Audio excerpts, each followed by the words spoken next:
Amigos del canal Parlamento, soy Rocío Amezcua Ruiz, la conductora de este programa llamado Grupo Parlamentario del Partido del Trabajo, en esta 62 legislatura representado por el diputado Óscar Arturo Herrera Estrada.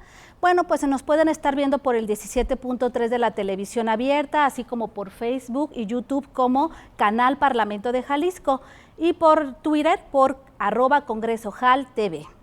El día de hoy vamos a platicar de un tema muy interesante y precisamente me acompaña un asesor del grupo del diputado del partido Óscar Arturo Herrera Estrada. Él es Luis Eduardo Vargas Guzmán, quien viene siendo doctor. Y miren, yo le podría hablar y decirle todo lo que he estudiado, pero más bien les voy a preguntar a Luis. Luis, ¿te la has pasado estudiando toda tu vida? O sea, estudiaste ingeniero industrial por la Universidad de Guadalajara, después abogado, después te has especializado en Derecho, has hecho doctorado, postdoctorado, y ahorita, por ejemplo, lo último que aquí me pones, aparte de ser asesor del diputado Óscar, es perito oficial, y eres perito oficial del Instituto de Grafología Latinoamericano, de la Secretaría de Educación Pública, del Consejo de la Judicatura.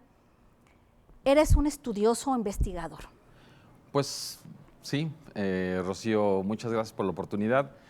Efectivamente me la he pasado estudiando toda la vida, desde que tengo uso de razón. Yo creo que mi mamá no me soportaba en la casa y por eso me mandaba siempre a estar estudiando. Aparte de esas cosas, estudié música también aquí en San Agustín, entonces en la Universidad de Guadalajara, técnico profesional en música, entonces toco percusiones. No, y creo que también le has dado a la locución, ¿no? Sí, estuve en algún momento trabajando en W y en Promomedios con Raúl Frías Lucio, que ahorita se encuentra en Megacable, hace ya muchos años. Pues vamos a hablar contigo de un tema muy interesante porque creo que te apasiona y también en algunas pláticas lo que es la grafología y grafoscopía. Así es. ¿Qué diferencia hay? Mira, la grafología básicamente se dedica a ver cuáles son las características estructurales del grafismo, de la escritura, para determinar cuáles son las características psicológicas de la persona que escribió. Ok. Por otro lado, la grafoscopía es la que se dedica a detectar rasgos que no provienen del puño y letra de una persona para poder detectar falsificaciones o incluso para poder detectar autenticidades.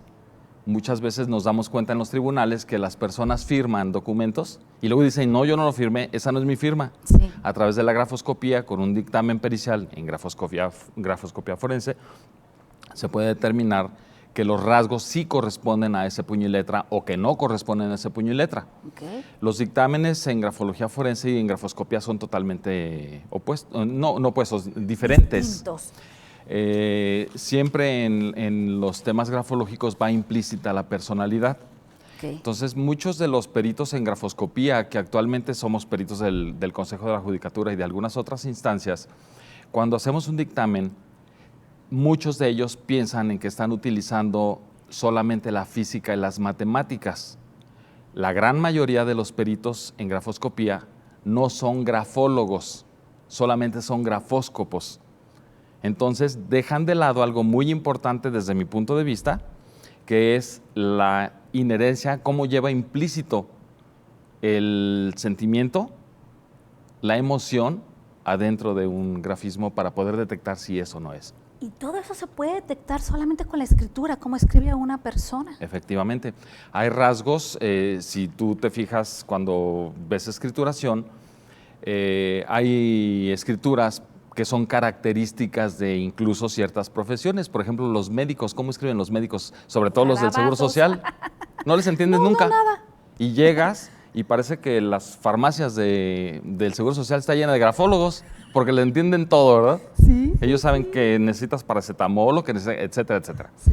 Ese tipo de escrituración se llama filiforme, porque parece un hilo. No tiene características estructurales dinámicas. O sea, es como hecha prácticamente al aventón, sí, rápidamente, sí, con mucha velocidad. Si te fijas, las características de los médicos, de ese tipo de médicos, siempre andan a la carrera, siempre quieren atender paciente tras paciente. Sí, es verdad. Siempre prescriben lo mismo. No hay Entonces, una gran variedad. Y también no hay, como quien dice, el sentimiento a la hora de darle el... No. O sea, es así como automático, ¿no? Exacto. Ok. Y eso es tocaste un punto muy importante. Hay automaticidades inherentes al subconsciente y hay escritura consciente. Ya tocaremos ese tema un momentito. O sea, que posterior. esas carreras, ¿qué es? ¿Disciplina? ¿Ciencias?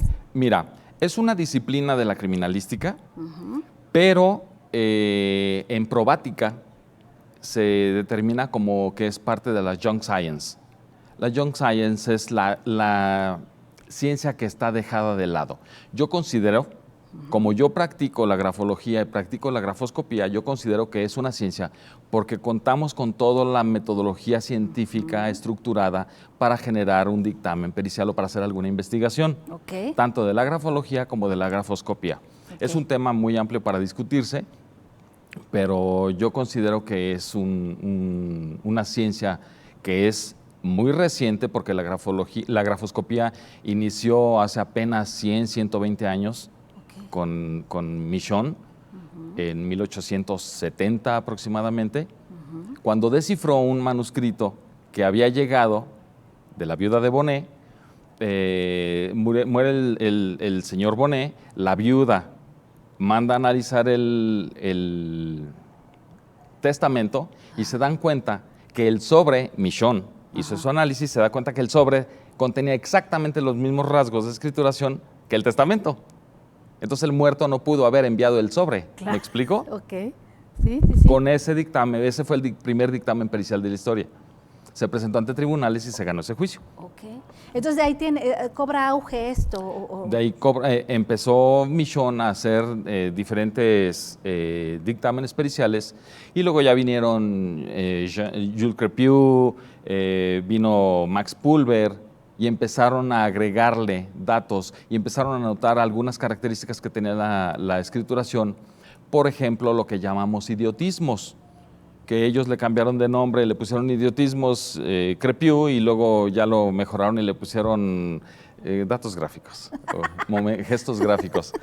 Y entonces, esos idiotismos son básicamente lo que tú ves cuando una persona escribe en la I un puntito, otra persona escribe una carita feliz, otra persona escribe una bolita, un circulito, otra persona escribe una estrellita.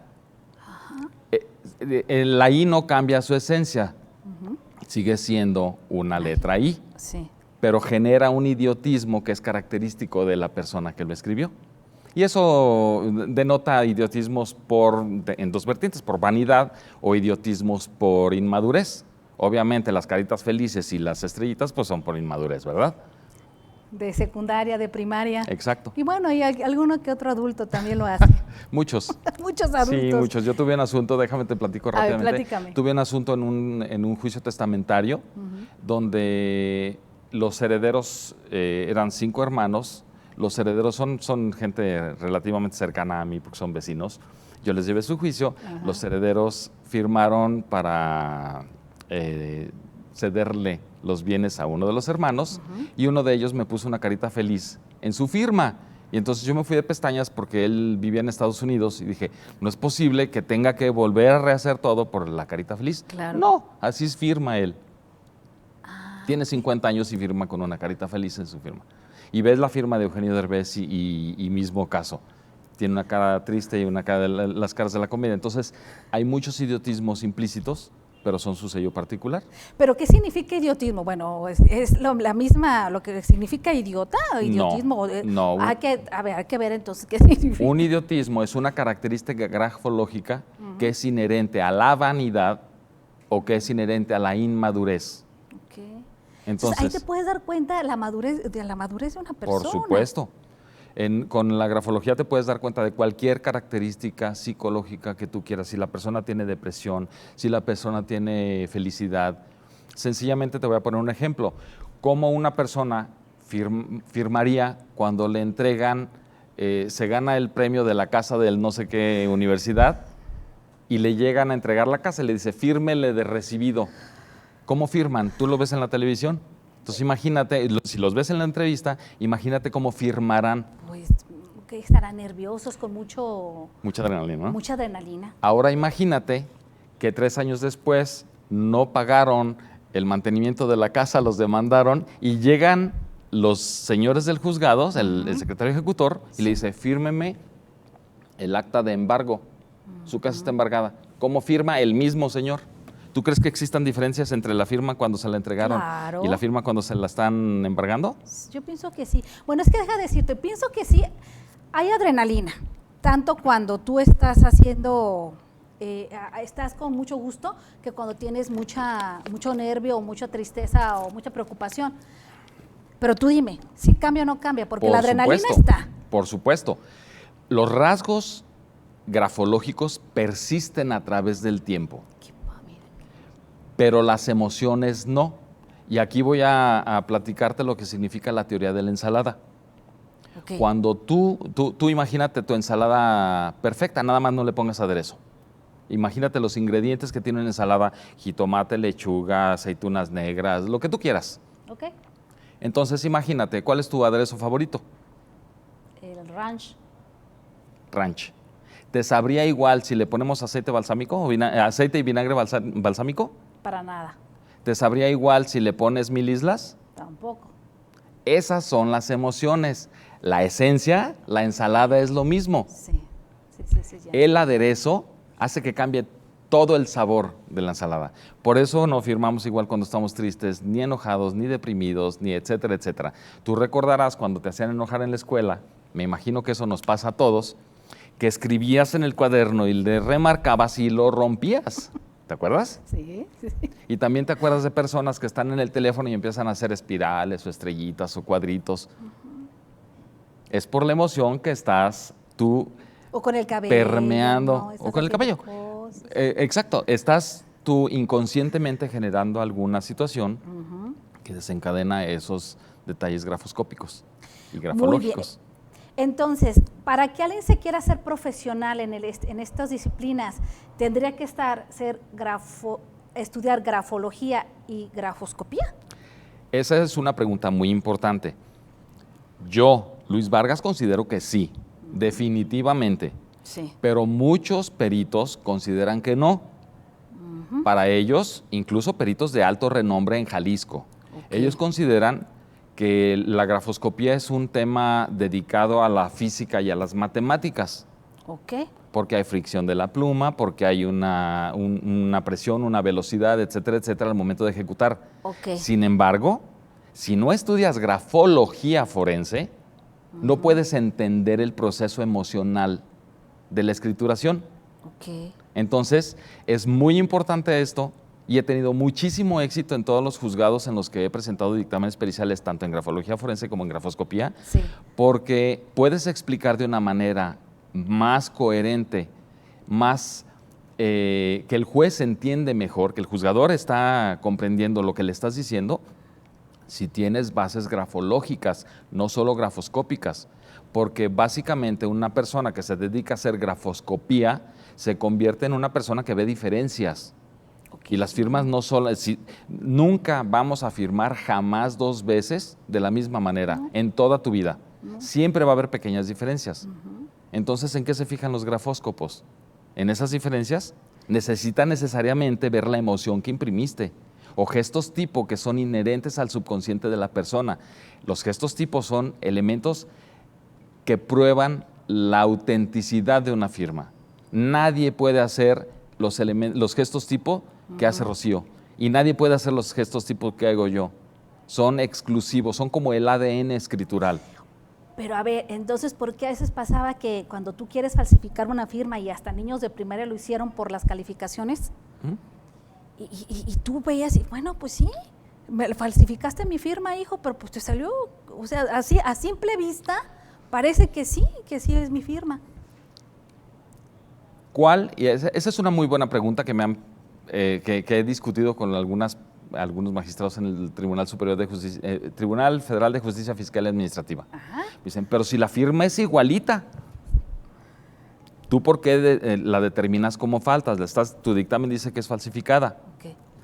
Le digo, señor magistrado, ¿cuál es la intención de un falsificador? ¿Que se parezca o que no se parezca? Pues que se parezca. Evidentemente lo van a tratar de hacer de la mejor manera posible. Claro. Sin embargo, los gestos tipo a los que me refería jamás van a ser iguales. Esos son tuyos. Y eso es la grafología.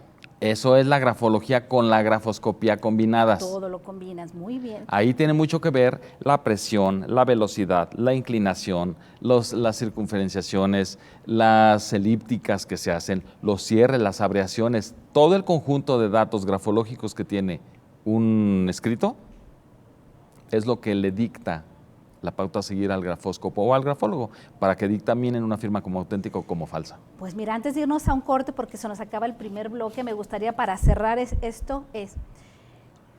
¿en qué materias del derecho se aplica más que se necesiten peritos en el área de grafología, grafoscopía? Se necesitan en todas las áreas del derecho. Y se necesitaría, en el próximo bloque te voy a platicar algunos ejemplos que tengo con algunas secundarias, pero básicamente se utiliza muchísimo la grafoscopía en derecho mercantil, la grafoscopía y la grafología en derecho familiar, la grafoscopía en derecho laboral, la grafoscopía en derecho penal y la grafología también en derecho penal. ¿Para qué? Para poder determinar, por ejemplo, falsificaciones en cheques, en pagarés, delitos de fraude genéricos. ¿Y en familiar? En familiar, para poder ver la estructura familiar a través de una proyección de personalidad grafológica forense. Qué interesante.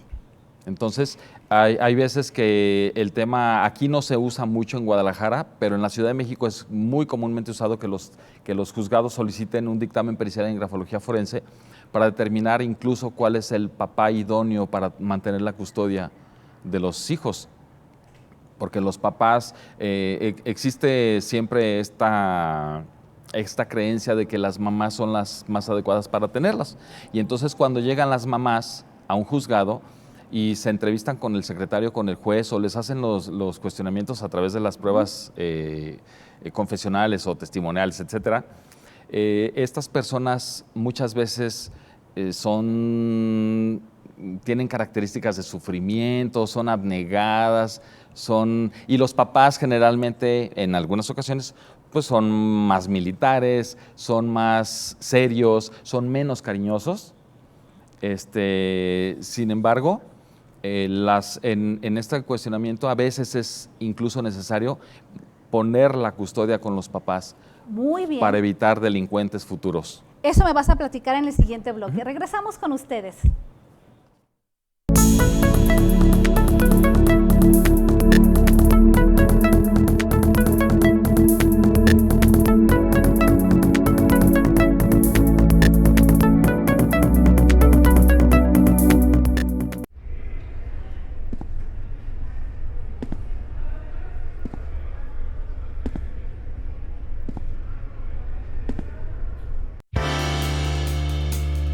En el Canal Parlamento trabajamos para que estés bien informado del acontecer parlamentario y la actividad de los diputados, sus iniciativas, reformas, foros, debates y sesiones. Sintoniza Canal Parlamento en el 17.3 de televisión abierta y a través de todas nuestras plataformas.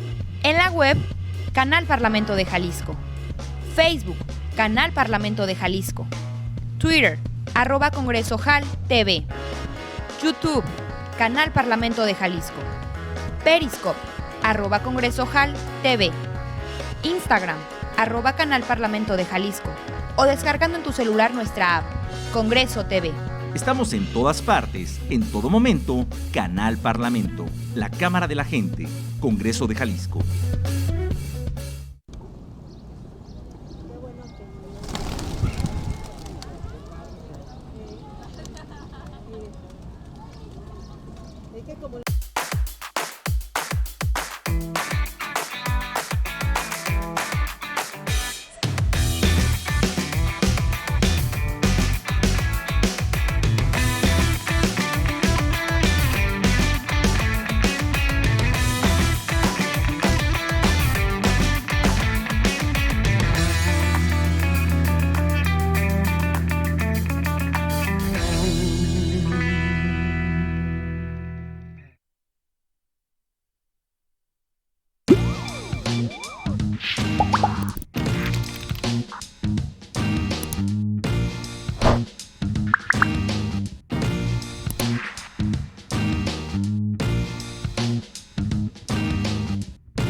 regresa a su programa, Grupo Parlamentario del Partido del Trabajo, en esta 62 legislatura representado por el diputado Óscar Arturo Herrera Estrada, y nos acompaña un asesor que tiene él.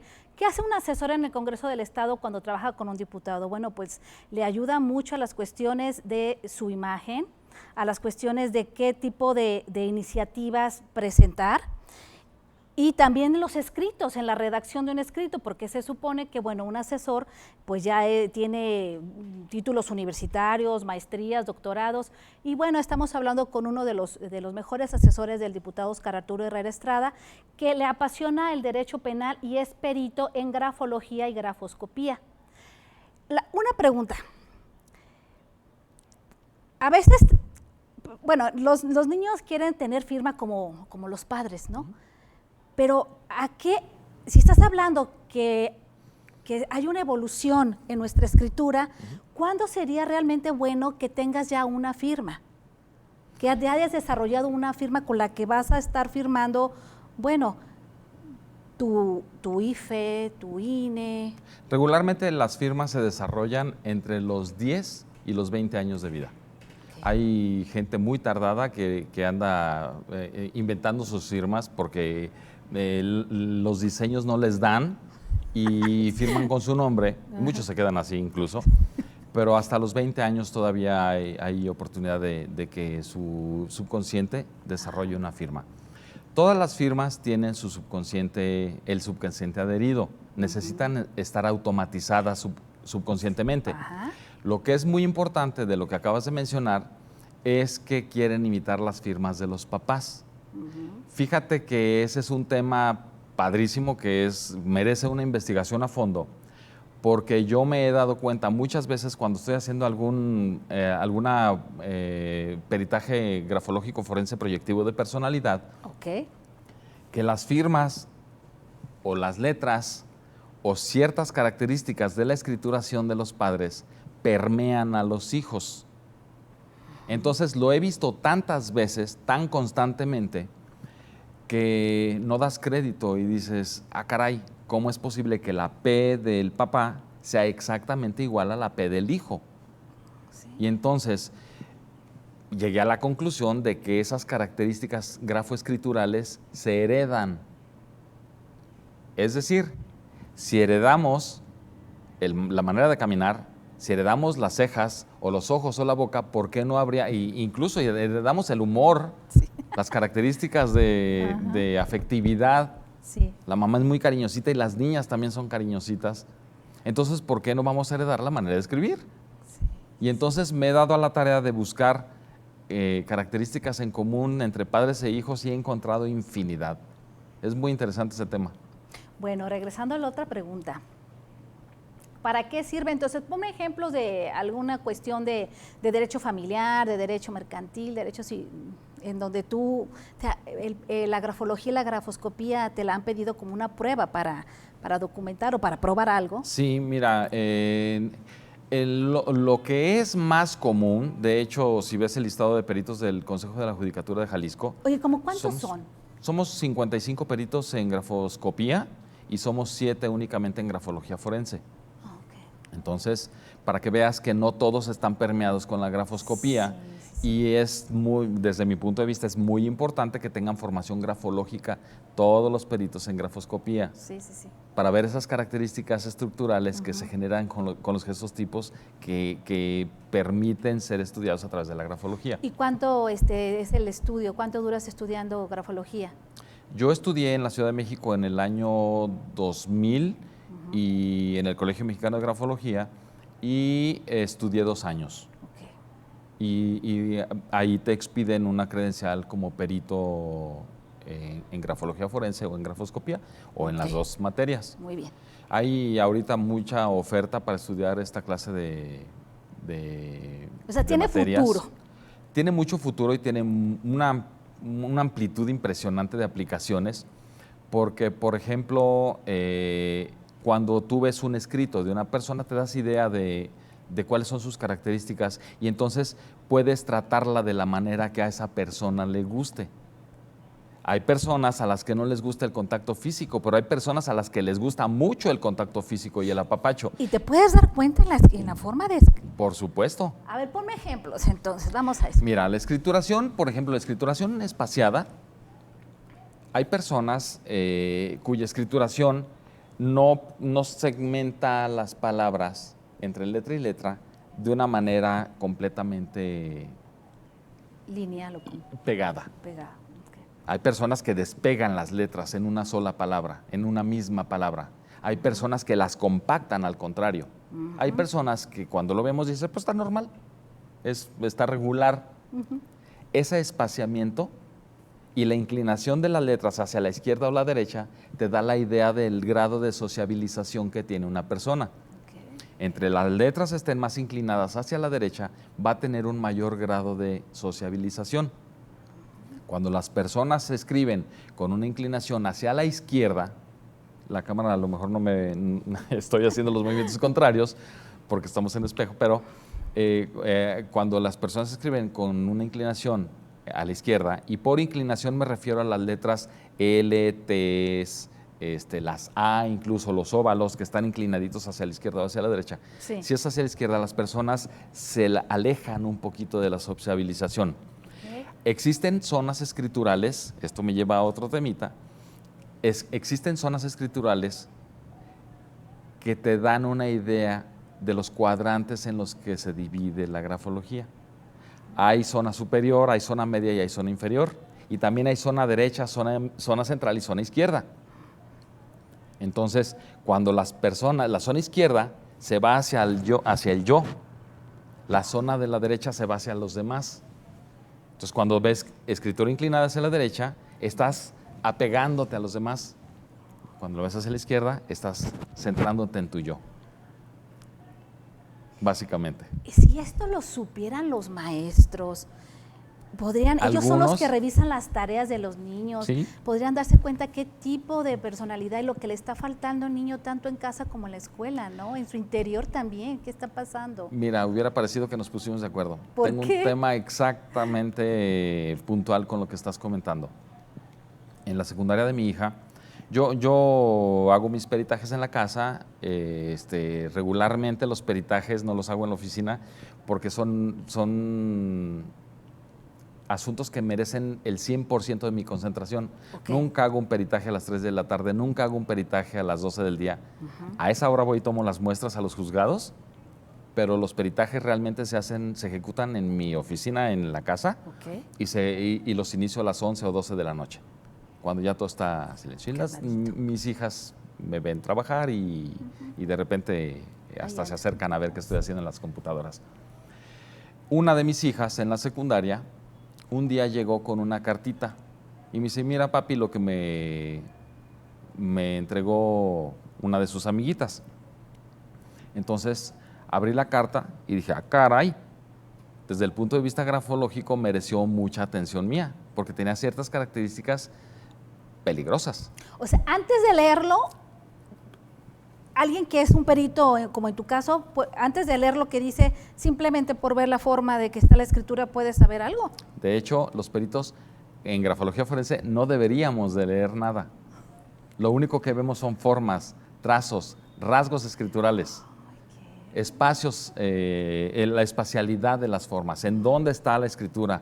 Está a la derecha, está arriba, está abajo, está centrada, está grande, está chiquita, está pequeña, está muy pequeña. Okay. Está hacia la izquierda, está hacia la derecha. Entonces te asustaste cuando viste cuando esto. Lo vi dije, caray, esto está muy raro. Saqué mi grafoscopio y empecé a analizarla y vi detalles de depresión profunda en esa niña. Era una niña de 12, 13 años. Y entonces le pregunté algunas situaciones a mi hija sobre la niña. Fueron muy herméticas, pero a mí me daba mucho pendiente porque la carta era una carta suicida. Y al día siguiente, a las 8 de la mañana, cuando llevé a mi hija a la escuela, yo fui a hablar con la directora y con la trabajadora social, los psicólogos, y les dije, ¿saben qué? Esta niña le entregó esta carta a mi hija, soy perito del Consejo de la Judicatura, en un análisis serio, esta niña sí tiene características que necesitan ser cuidadas, entonces se los encargué. Okay. Efectivamente la pasaron al Buró de Psicología de la secundaria, que es maravillosa la secundaria 93. Tiene una atención increíble, las personas el personal de trabajo social y de psicología le pusieron la máxima atención a la niña y finalmente salió adelante. Pero me queda todavía la duda de qué hubiera podido hacer la niña si no hubiera recibido atención, porque los rasgos escriturales estaban severamente dañados. Y entonces, a raíz de eso, la misma licenciada de Trabajo Social de la secundaria organizó grupos y yo iba los sábados en la tarde a darles clases de grafología. Y me parece que es algo muy importante que debería ser permeado a toda la sociedad jalisciense a través incluso de alguna iniciativa de mi diputado, que no hemos hecho ninguna al respecto. Pero lo vas a hacer, Luis. Pero es muy importante que la Secretaría de Educación tome cartas en el asunto. ¿Por qué? Porque precisamente con lo que comentaste, los maestros son los que tienen de primera mano las tareas de los niños. Ahorita estamos en tema de pandemia y pues no están tan cercanos, pero los maestros revisan los cuadernos de los niños. Sí. Los maestros pueden detectar casos de abuso sexual a través de la escritura de los niños o a través de sus dibujos. Okay. Casos de abuso sexual, casos de drogas, casos de maltrato infantil, casos de depresión, si los están bulleando. Todo si hay niños que les gusta robar, todo eso se puede ver se puede detectar a través de la grafología forense. Y entonces yo considero que es un tema al que la Secretaría de Educación en Jalisco, y no digamos en Jalisco, de verdad a nivel nacional, deberán de tomar cartas en el asunto y dar un enfoque más proyectivo a la grafología para que los maestros comprendan, entiendan, conozcan este tema y lo apliquen en su día a día.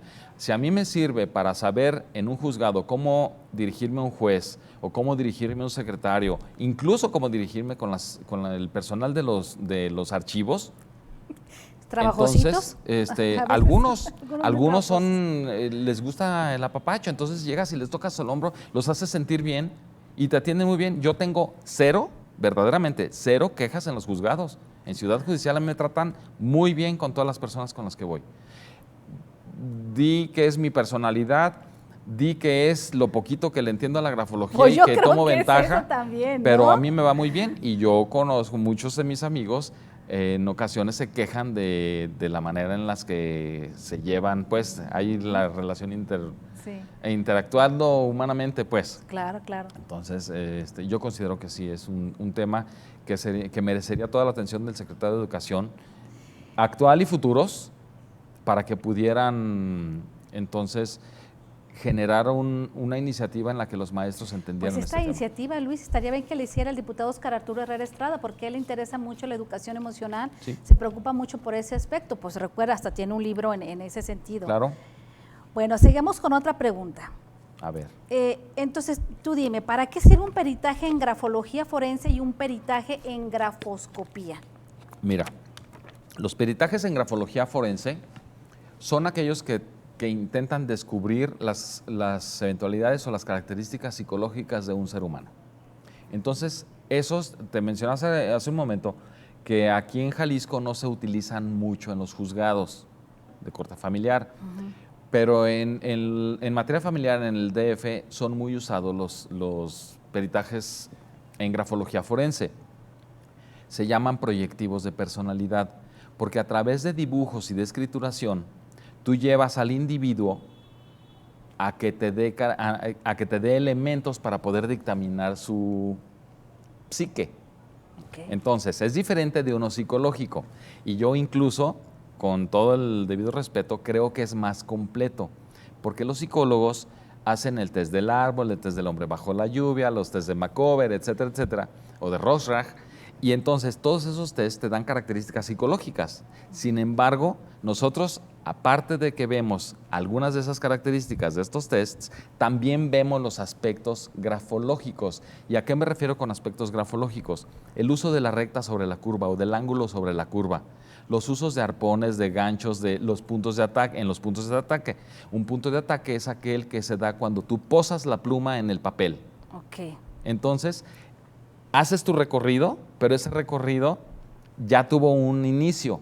Esos inicios dicen mucho de la personalidad del individuo. Y entonces cuando hacemos este tipo de análisis, tomamos en consideración todas esas características y los plasmamos para que el juez entienda cuáles son las características. Te decía hace un momento que unas personas, que casi siempre se piensa que las mamás son las mejores para cuidar a los niños. Ajá. Y te decía de una mamá que es muy cariñosita, etcétera, etcétera. Complaciente. Complaciente. Y un papá a veces es menos cariñoso, más militar, etcétera.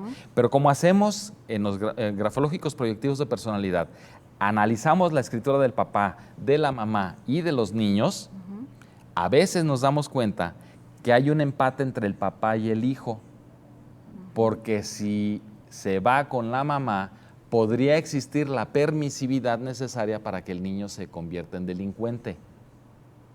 ¿Qué pasa? ¿Cuántos asuntos, para ejemplificar esto, cuántos asuntos nos hemos dado cuenta de niños que están a las 2, 3 de la mañana en la calle y sus mamás ni siquiera saben dónde están, ni con quién se juntan, ni dónde duermen? A eso me refiero. ¿Las mamás son buenas personas? Yo considero que no. Una buena mamá no necesariamente tiene que ser complaciente en todo, ni un papá. No, tienen que tener reglas que deben de ser las reglas que son socialmente aceptadas. Sí. Vivimos en una sociedad. Entonces, cuando las mamás o los papás, me estoy dirigiendo únicamente a las mamás, pero es indistinto el sexo. Sí, por favor. Son porque... por el tema genérico. Cuando alguno de los padres es permisivo y le otorgan la custodia, ¿qué va a pasar con ese niño? Pues no van a saber dónde va a caer.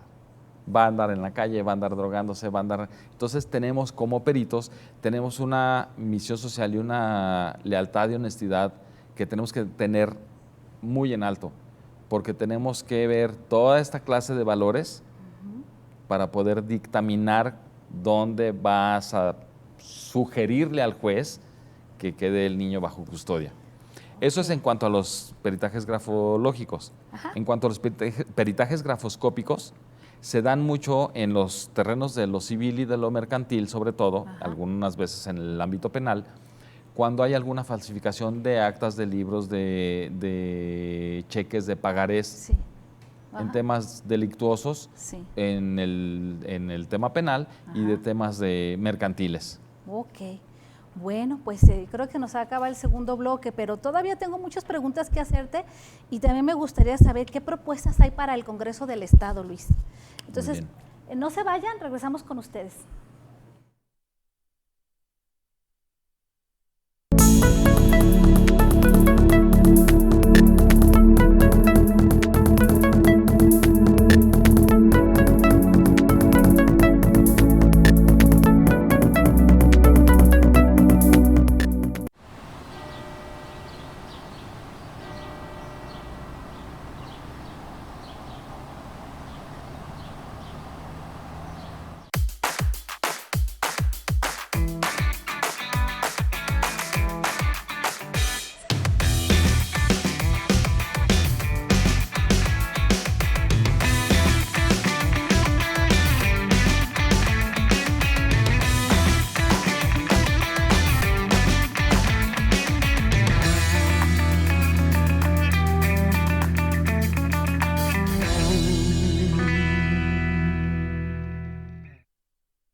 En el Congreso del Estado de Jalisco nos sentimos comprometidos con la transparencia para toda la ciudadanía. Es por eso que se creó Congreso Jalisco Abierto, una puerta para que consultes, conozcas y opines todos los procesos que se realizan en el legislativo. En este micrositio podrás revisar todas las leyes que existen, opinar acerca de las iniciativas y conocer toda la información relevante acerca de los procesos que acontecen en el Congreso. Solo tienes que suscribirte al tema que más te interese y te llegarán avisos cuando haya alguna actualización. Podrás visualizar las comisiones sin cortes y las sesiones completas, para que te mantengas al tanto de la aprobación de leyes, acuerdos legislativos y exhortos. Ingresa a congresoweb.congresojal.gov.mx/congreso-abierto/. El Congreso del Estado de Jalisco y Canal Parlamento transparentan los datos para que estés mejor informado.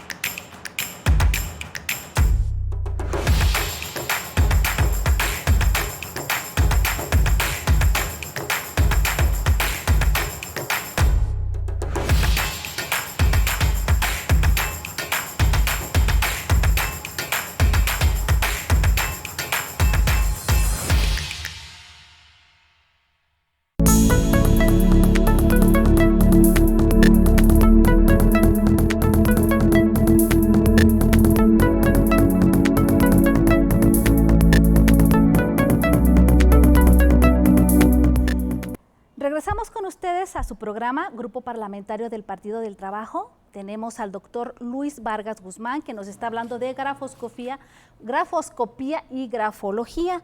Y mire, es muy interesante porque si usted ha dado seguimiento a esto, no solamente son ciencias que pueden ayudar al derecho, sino también, por lo que me estás diciendo, Luis, a los aspectos más de la sociedad, de las familias, e inclusive cómo deberían de estar también los maestros atentos a esto y deberían de saber algo de estas disciplinas o ciencias o como se le quieran llamar. Luis, ¿cómo saber por medio de la escritura, entonces, cómo una persona puede tener rasgos de poder delinquir? Pues en el caso de un niño que podría hacer, inclusive hasta el bullying hacerlo, sí. ¿Cómo es un niño sano, un niño feliz a través de eso, de conocer su escritura? Mira, muchas veces cuando saben que eres grafólogo, pues ya sabes, en todas las fiestas empiezan a pasar servilletitas, como supongo que le pasa a los comediantes que quieren que todo el mundo les cuente chistes, y entonces piensan algunas personas, mira, él es grafólogo, pon tu firma o escríbele, y no, es que tengo la letra muy fea. En lo que menos nos fijamos los grafólogos es en si la letra está bonita o está fea. Okay. Nos fijamos en las características estructurales. Hay algunas características estructurales, como son los puntos de ataque, la velocidad, la presión, la inclinación, la dimensión, que te dan una idea de cómo se desenvuelve esta persona en su medio ambiente. O sea, si es extrovertida, introvertida. Sí, sí. De hecho, es muy fácil ejemplificar esto. Una persona que tenga la escritura grande, ¿qué idea te da? ¿Que es introvertido o extrovertido? Extrovertida. Y una persona que haga la escritura pequeñita, pues lo contrario, es que no quiere ni que lo vean, ¿verdad? La grafología es una ciencia muy básica, utiliza conceptos muy básicos que son fácilmente entendibles por la gente, el común denominador de los alumnos que llegan al Colegio Mexicano de Grafología o al Instituto de Grafología Latinoamericano. Entonces, el tema es que en conjunto todas esas características y dependiendo, te mencioné hace un momento los 9 cuadrantes, que son las 3 zonas, alta, media, baja, y la zona izquierda, derecha y central, dependiendo de en dónde se desenvuelvan esas características, es lo que te da. Ejemplo, la zona alta le llamamos los grafólogos el mundo de las ideas. En la zona alta de la escrituración, que se llaman AMPAs, todo lo que sobresale, las letras, imagínate una A minúscula, una A minúscula. Que llega hasta imagínate una A y luego una D o una B. Lo que sobresale de la letra A en la letra B, eso se llama AMPA. Lo que sobresale de la letra G hacia abajo, se llama jamba. Dependiendo de la anchura, de la dimensión de las ampas o de las jambas, es tu interrelación con el mundo de las ideas o con el mundo material que está en la parte inferior. En la zona central se desenvuelve tu yo. ¿Cómo te ves a ti en el puro centro? A la derecha, ¿cómo te ves respecto a los demás? Y a la izquierda, ¿cómo te ves en tu yo íntimo o en tu origen? Por ejemplo, tu relación familiar, tu relación con tu mamá. Y por ejemplo, vamos a ejemplificar un asunto. Hace ratito mencioné que se podían ver características tales como el abuso sexual. Ok, muy bien. En la zona baja se ven esas clases de características. La zona baja es la zona materialista, la zona sexual, la zona de los placeres. Toda la zona baja de la escrituración. Sí. Esa es la razón por la que la G es la letra que tiene la mayor connotación sexual. Entonces, cuando hacemos un grafológico proyectivo de personalidad, regularmente tenemos que tener muchos elementos, entre ellos ciertas letras clave, ciertas letras que nos van a decir algunas partes esenciales del psique de ese individuo.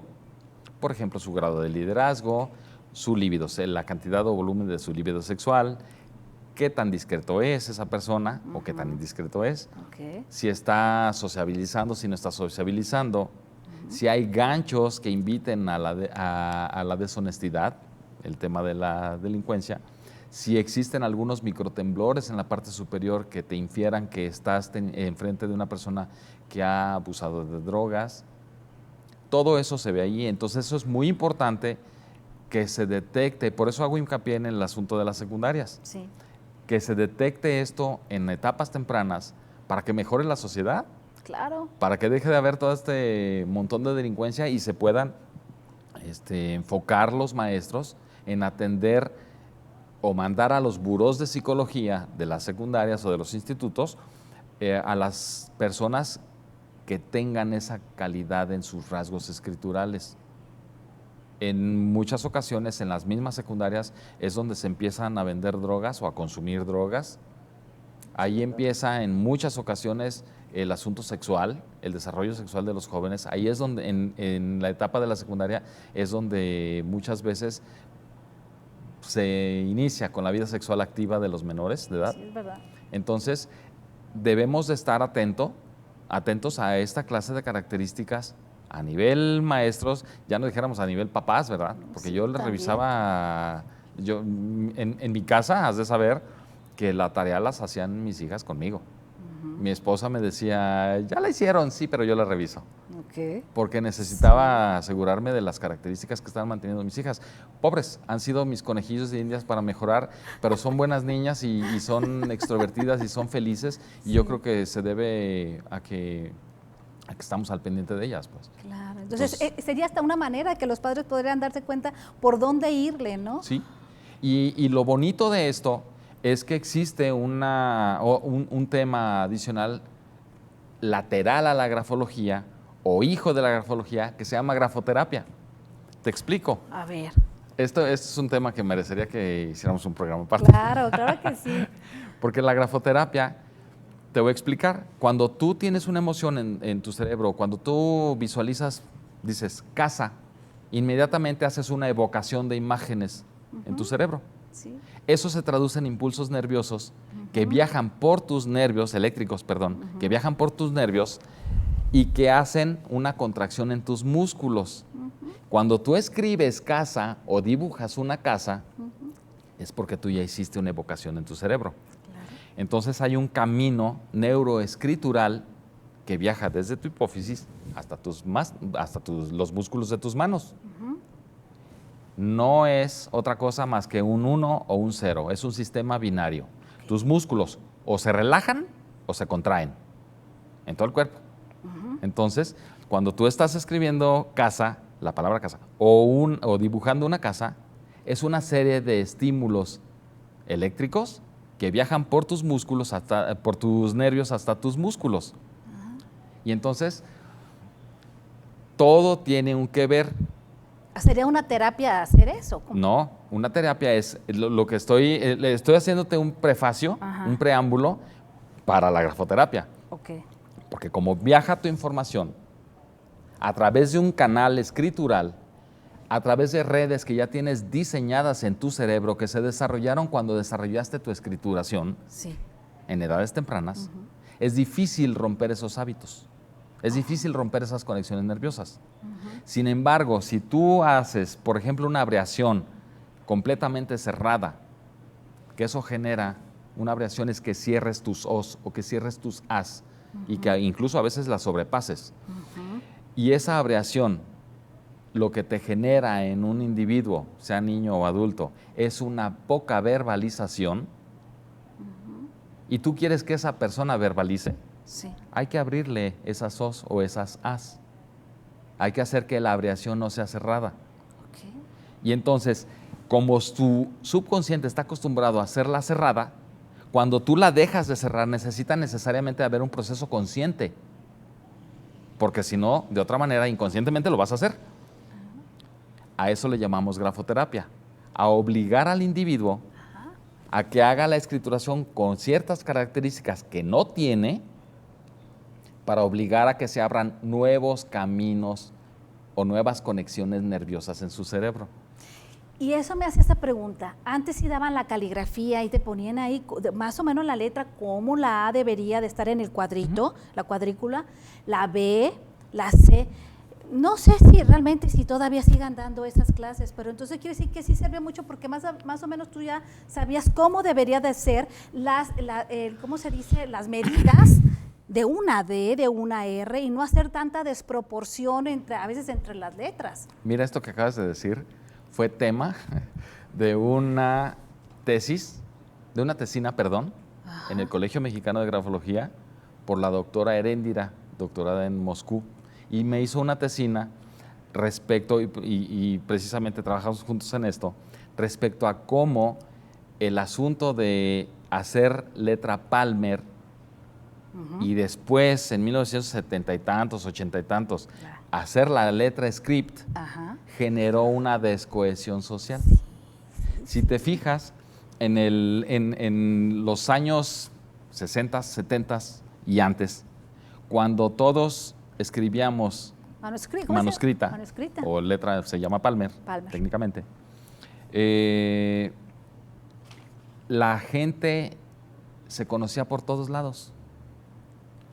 No faltaba que vieras que la vecina le llevaba caldito de pollo a la de enfrente porque la señora estaba enferma, o iba y recogía a los niños a la escuela porque tenían una necesidad.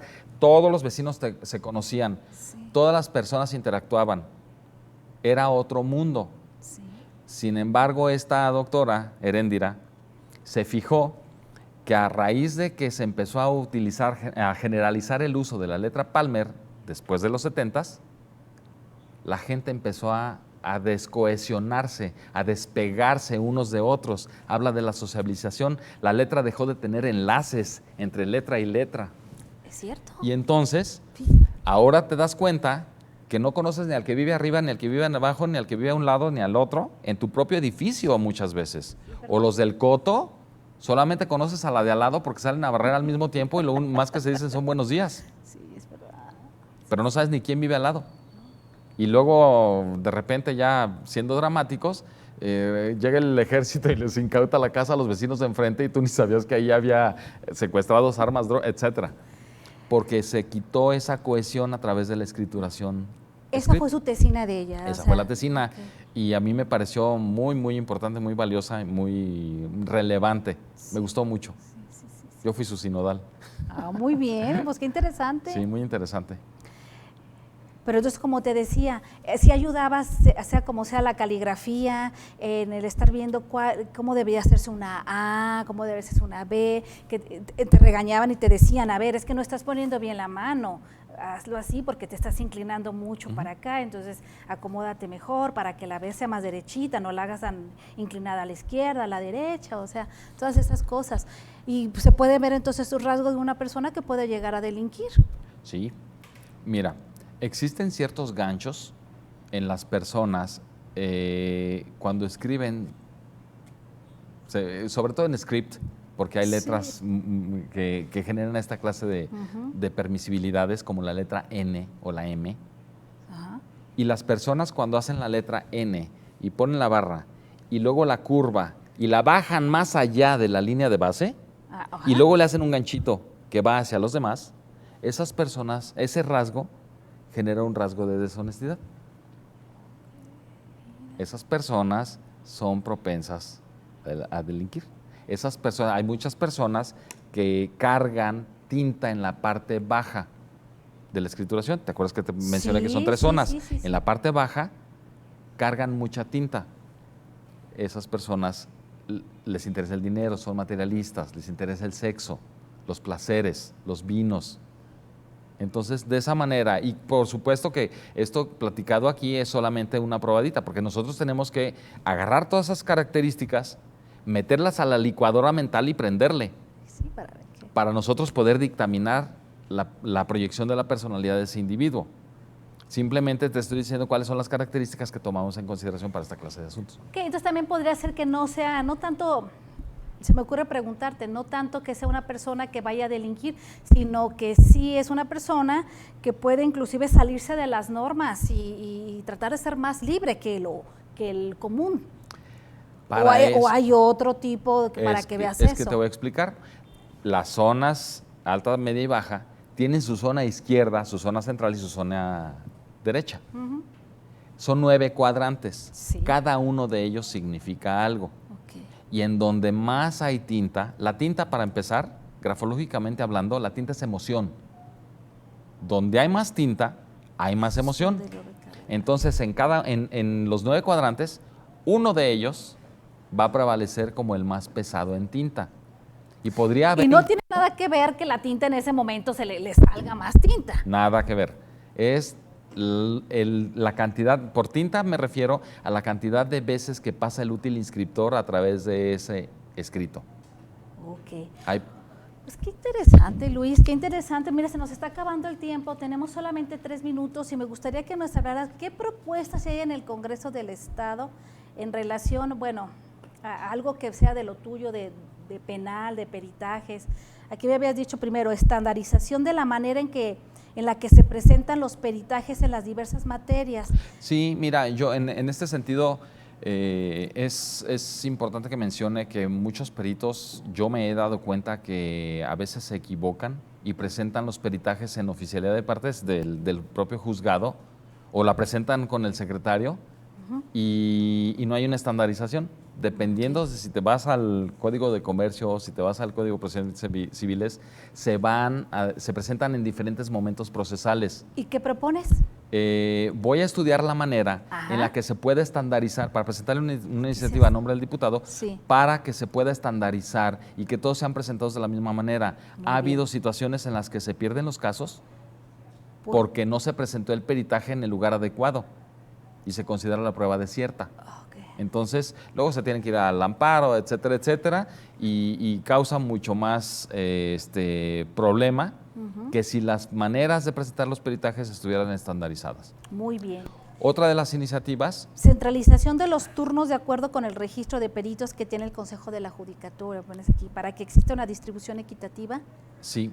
Mira. En la elaboración de peritajes. Desafortunadamente, en el Consejo de la Judicatura vemos, afortunadamente somos 55 peritos en grafoscopía y somos 7 en grafología forense, pero son las mismas personas los que hacen los peritajes para todos los jueces en Ciudad Judicial. Entonces, mi propuesta, que estoy trabajando a través del diputado, es que se pueda hacer, como tú llegas a oficialidad de partes a presentar una demanda y te designan, tú no escoges el juzgado en el que quieres que se vaya tu demanda, en el turno te dan a qué juzgado se va. Así es mi propuesta a través del diputado. Que haya si existe un boletín judicial donde estamos integrados toda la lista de peritos, que consecutivamente se esté llamando uno y a otro y a otro y a otro y a otro. Claro, que no exista como que ese privilegios para nadie, ¿no? Privilegios para nadie, que todos que todos trabajemos de manera coordinada y que estemos secuencialmente siendo llamados. Muy bien, pues muchísimas gracias, Luis. Espero que les haya gustado este programa.